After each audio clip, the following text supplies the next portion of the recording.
In 2018, I went to Japan to renounce to an ancient temple. I hitchhiked across the country. I slept under a desk. I hiked with flip-flops on and a little tiny backpack with about 5 pairs of underwear and a an umbrella as a walking stick. And I arrived at the temple, and they turned me down. Um, and Alan Watts once said that if you stay out the temple long enough, they'll let you in. They don't do that anymore. They just call the police. So the police came and picked me up, which was great actually because I just walked 3 hours. So to have walked 3 hours more at that stage was not ideal. So they took me back to the main train station, and I slept on the street. And I'm here now in 2025. After doing the whole stint, after doing the whole stint, after doing the whole seeking thing, searching for a guru, searching for a temple, I thought how serious, all serious people must, leave their country and go to the place where the thing is most prominent or alive. Well, it wasn't Japan and it wasn't India. And I thought, well, or any of the other various places I went, but Japan and India for me at the time were the places I thought were, if you want, Advaita Vedanta, it's India. If you want, you know, uh, Zen, it's Japan. Um, well, it's not. It's not anywhere. It's nowhere. That's what I learned when I went to India, and the the the head of the Shivananda ashram, I think his name was Yogi Swarapananda, Swami Yoga Swarapananda. I told him at the time, Maharaji was like my spiritual guru, and I've had many dreams with him, and I've read many stories, and you kind of get in that. What's up, konnichiwa? So yeah, that's it, Maharaji. So I had a very spiritual connection with Maharaji, as a lot of people have, in this generation. And I felt like he was my, kind of spiritual guru.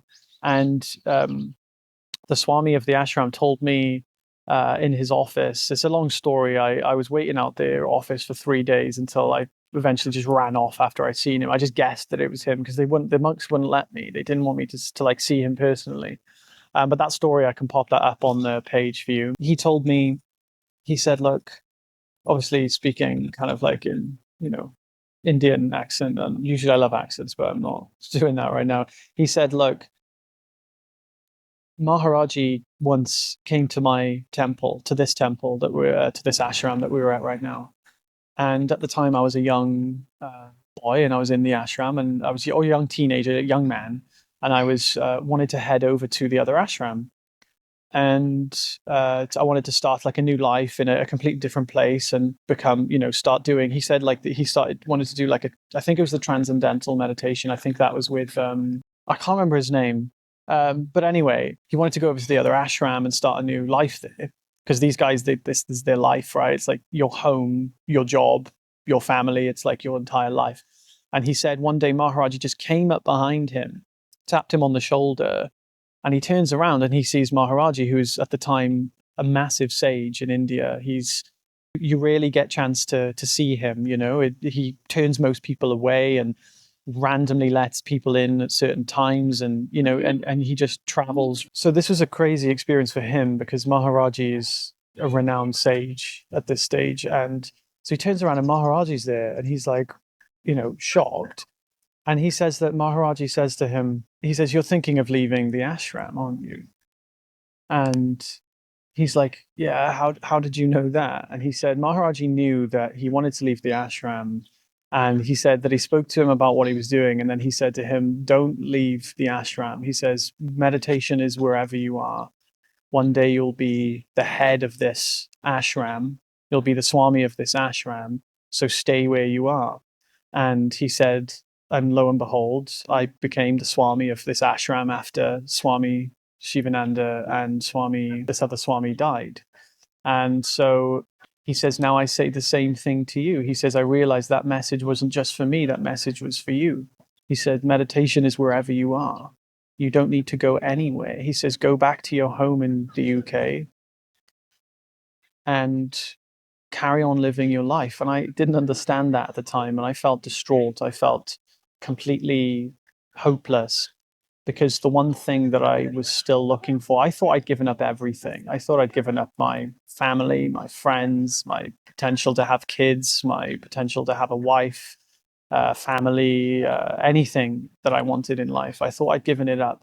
But I didn't give it up, because I still had one thing I really, really, really, really wanted more than anything else. And that was to find a guru so that I could remove my suffering and finally be free. And that was the last thing that I still held on to, which was the one thing keeping me not just from understanding or recognizing my true nature, but from being able to be receptive to find an actual teacher, someone who could guide me. I wasn't open enough to even listen to, if anyone was actually going to speak any wisdom to me. I wasn't ready to hear it. And the minute he said this, just took my, first I was hopeless and I thought, no, this still can't be true. And gradually I began to accept it.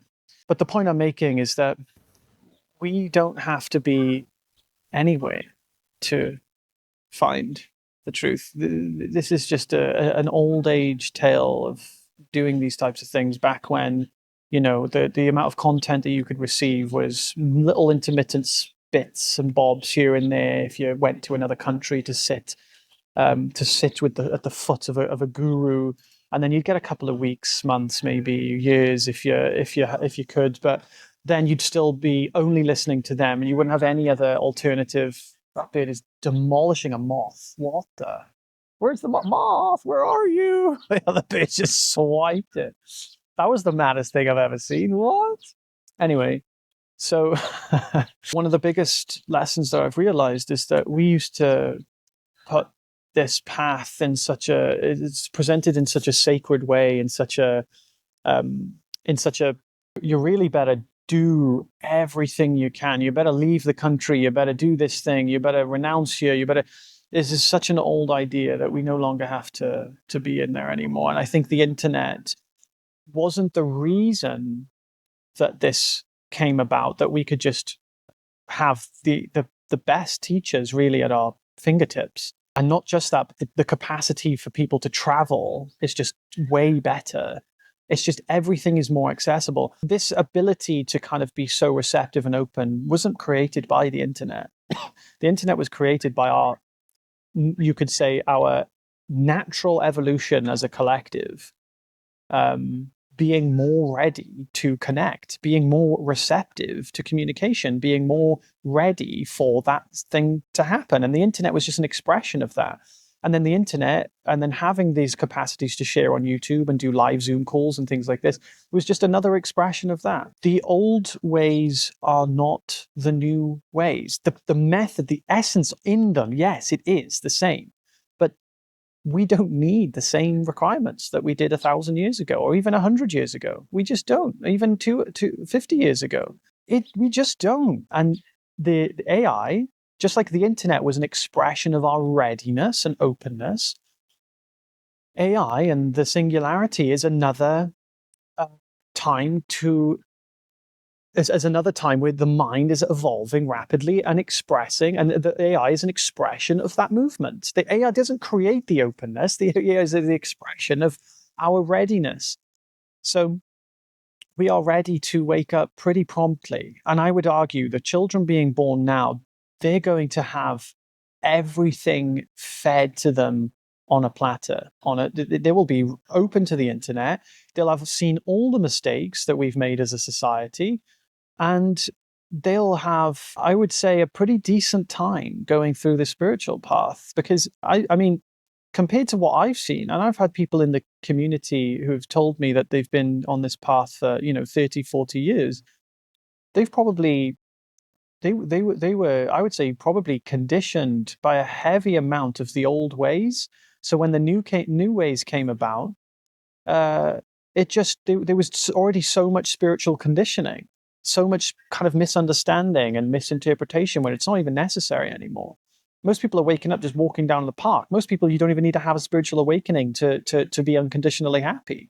Rupert, my teacher, never had a spiritual awakening, never had his Satori experience. And you don't need one. Because at the end of the day, it isn't one. We can't remember an awakening anyway. So an awakening doesn't happen as an experience. So let this be a testimony to just make it, to realizing this is a very simple path now. This is a very, very simple path. And my channel shares hopefully the simplicity of that. So I won't go too much detail in this video, but let this video be a testimony to that simplicity, that readiness that we all have. It doesn't have to be this extravagant, exotic thing that we spend lifetimes doing or even decades doing. I mean, the path to the path really is what I'm referring to, because there's an adventurous path, the path of exploring. And this is where I'm in right now. I'm an adventurer. I'm exploring my being. I'm exploring everything. And that path is the path of unconditional happiness. And this is where we still learn on that path. I have a retreat at the end of the year, and we'll be going deep into this type of stuff. And I'll be showing people the simplicity of the path and how I took it, in combination with who I learned from and what I've learned since just living life in this way. If you'd like to join us on the 1st of December to the 7th, the link is in the description. I also have a free community. Feel free to join that too. Have an amazing day, guys. Take care. Bye.